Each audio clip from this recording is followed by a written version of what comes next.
Hey everybody, so we're just going to take today as a bit of a review to go through the three different types of given information that I could give you and how you get all of the stuff that you're looking for from that given information. So we're going to start with what you do when you're given f of x. So if I give you f of x and I ask you for all of this stuff, critical points, points of inflection, increasing, decreasing, concave up, concave down, relative maxima, relative minima, absolute minima, and a graph sketch, you start by just taking the derivative. So step one is you take the derivative of your original function. And when you do that, you get negative 3x squared plus 6x. Now immediately you're going to take that derivative and you're going to make it equal to 0. So if I factor out the negative 3x, I get x minus 2, and then when I solve that, I get x equals 0 and x equals 2. Now right away, I can tell that those are my critical points. My third step is going to be to find the second derivative, so f double prime of x. So I'm going to go back to the first derivative and take the derivative of this guy.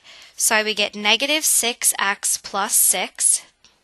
Factor out a negative 6, and then I would get x equals 1. Now, I'm not going to fill in my points of inflection yet, but I'm going to guess that's probably a point of inflection. I just need to verify that it actually changes signs there, changes concavity before I can fill that in. My next step is going to be to make a table.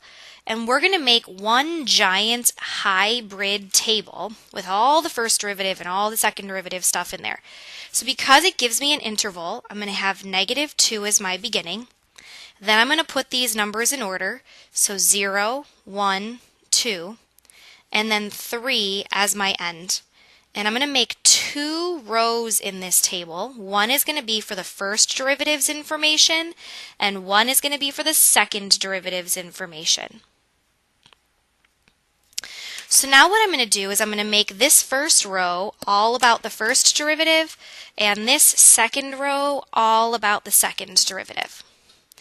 Now if I take numbers that are in between in my intervals and I plug them into the first derivative, I'm going to plug them into the factored version that I used when I was solving. So if I plug in negative 1, I get a positive and a negative, which makes a negative. So my graph must have been going downhill. So I'm going to draw a downhill arrow. If I choose a number between 0 and 1, like a half, I'm going to have negative and negative, which makes positive. So my graph must have been going uphill. If I choose a number between 1 and 2, like 1.5, I'm going to have a negative and another negative, which makes it positive. So I'm going to be going uphill. And if I choose a number between 2 and 3, like 2.5, I'm going to have a negative and a positive, which makes it negative, and I'm going to be going downhill. Now I'm going to plug numbers, those same numbers, into my second derivative function. And again, I'm going to use the factored version. So if I pick like negative 1 and I plug it in, I've got a negative times another negative is positive. I'm concave up like a cup. Between 0 and 1, like a half, I'm going to have a negative times a negative, so I'm going to have a positive, so I'm concave up like a cup. In between 1 and 2, like 1.5, I'm going to have a negative and a positive, which makes it negative, so I'm down like a frown. And between 2 and 3, like 2.5, I'm going to have a negative and a positive, which is negative, so I'm down like a frown. Now once I've got that table drawn, I can tell that my concavity actually does change at the 1. It goes from concave up to concave down. So my points of inflection would be x equals 1. I would be increasing whenever my first derivative is positive. So I'm going to look at this first row of my chart, and I would say that I'm increasing between 0 and 2. I would be decreasing whenever my first derivative is negative. So I would say from negative 2 to 0, and from 2 to 3. I would be concave up whenever my second derivative is positive, so I would say from negative 2 to 1. And I would be concave down when my second derivative is negative, so I would say from 1 to 3. For maxima and minima, if I just look at the arrows in my chart, it's pretty easy to tell for the points that are not endpoints. But I do think it's easier to tell for maxima and minima what's happening once we actually have a graph sketched, especially when we know we need to include the endpoints. So I'm going to wait and hold off on that till after I sketch my graph. In order to sketch a good graph, I need some y values of my original function. So I'm going to take these x's and I'm going to plug them into my original function and I'm going to get some y's. So if I plug in -2, I get -2 cubed is -8 times a negative is +8. -2 squared is 4 plus times 3 is 12. 8 plus 12 is 20. If I plug in 0, I get 0. If I plug in 1, I get -1 plus 3, which is 2. If I plug in 2, I get -8 plus 12, which is 4. And if I plug in 3, I get -27 plus 27, which is 0. Now I'm going to sketch my graph. Now based on these values, I can tell my highest y value is 20. So I'm going to make sure I make a graph that's big enough to go up to 20. And my most negative x is -2 and my most positive is 3. So here we go.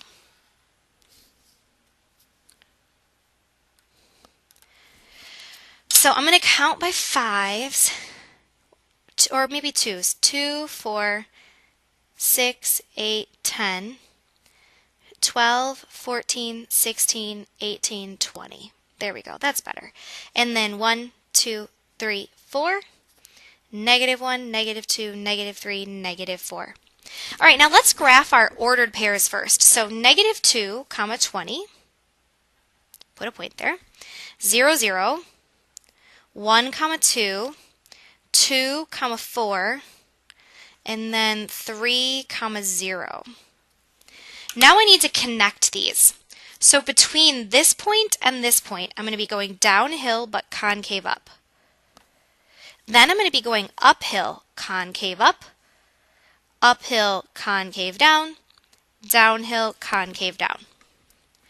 Now, like I said, based on this graph, I think it's a lot easier to identify relative extrema, although you could probably have figured it out from the chart. I just think it's easier to visualize when you can look at it. So based on this graph, the relative maxima would be here and here. So I would say at x equals -2 and x equals +2. The relative minima would be here and here. So I would say at x equals 0 and x equals 3. Now of those maxima, the highest one is at x equals -2, which I also could have determined by looking at the highest y value here. This is kind of like having an options chart just listed above your table. And the absolute minima there are no absolute minima because both of these are tied for lowest, so we would say none. All right, now what if I give you the graph of f of x? Well, there's not quite as much I can ask you if I give you the graph of f of x because I'm never going to ask you about second derivative stuff if you've got the graph of f of x. So let's start with the critical points. Critical points are the places where the derivative equals 0 or is undefined. So the derivative here would equal 0 at -3, +1, +3, and 6.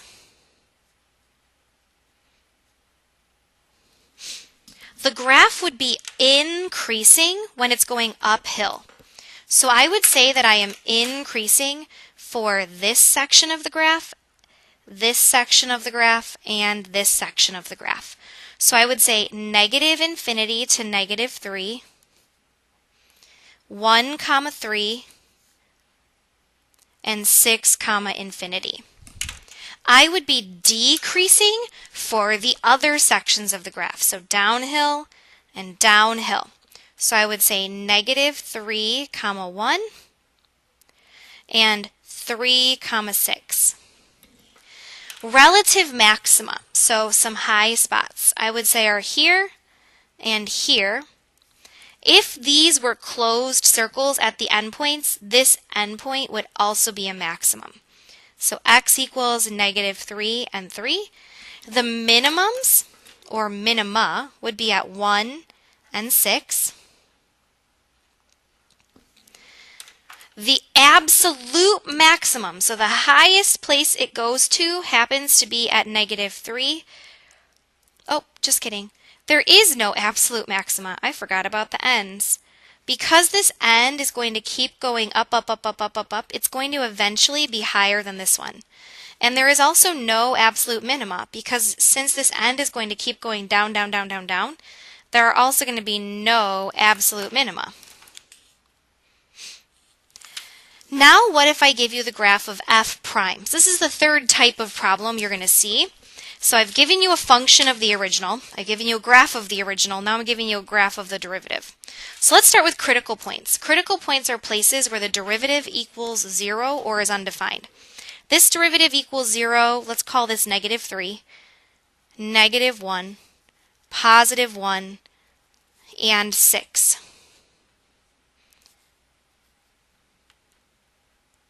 I know those are a little bit off, but let's just call it what it is so for the ease of talking about it. Points of inflection are places where the derivative changes signs, or the slope of the derivative changes signs. So we're looking for where the concavity changes. So it's the maxima and minima of the derivative. So it would be at -2.5, 0, and +3.8. I mean, pretty close to +4. Again, I'm estimating because just for the sake of talking about it to review. Increasing would be wherever your graph is above, because this is the derivative. So your original is going to go uphill whenever your derivative is positive. So that would be from, let's pretend this is an endpoint. That would be from -5 to -3 and from -1 to 1. And your graph is going to be decreasing whenever the original is going downhill, so the derivative is below. So that would be from -3 to -1 and from 1 to 6. Now your graph is going to be concave up when the slope of this guy is positive. So this slope is positive between -2.5 and 0 and between 4 and 6.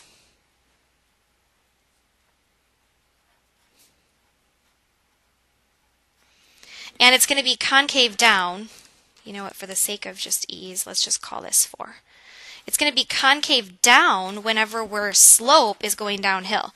So downhill would be from -5 to -2.5 and from 0 to 4. Now we're going to have maxima at the zeros and at the endpoints. So let's deal with the zeros first. So we're going to have maxima at the zeros when it changes from above to below, from positive to negative. So the first place we're going to have a 0 is at -3. That's going to be a maxima. The next place is going to be -1, but that's going to be a minimum because that's changing from below to above. The next place is going to be at +1. That's changing from above to below. And since we don't know what happens after this, we can't declare that a max or a min. But now let's think of the endpoints. If we think about this part's going downhill, so the original must have had a negative. If this beginning is above, the original must have been going uphill. Then it's below, so the original must have been going downhill. Then it's above, so the original must have been going uphill. Then it's below, so the original must be going downhill. Based on that information, both the beginning endpoint and the ending endpoint would be minima. So we would also include 5, -5, and 6 as minimums. Now you'll notice it doesn't say absolute maxima and absolute minima here. That's okay. We're going to learn how to do that. We just don't know how to do that yet, and we won't learn how to do that till second semester. All right, thank you guys so much for watching, and I will see you tomorrow for some practice with these 3 ideas again. Have a great night.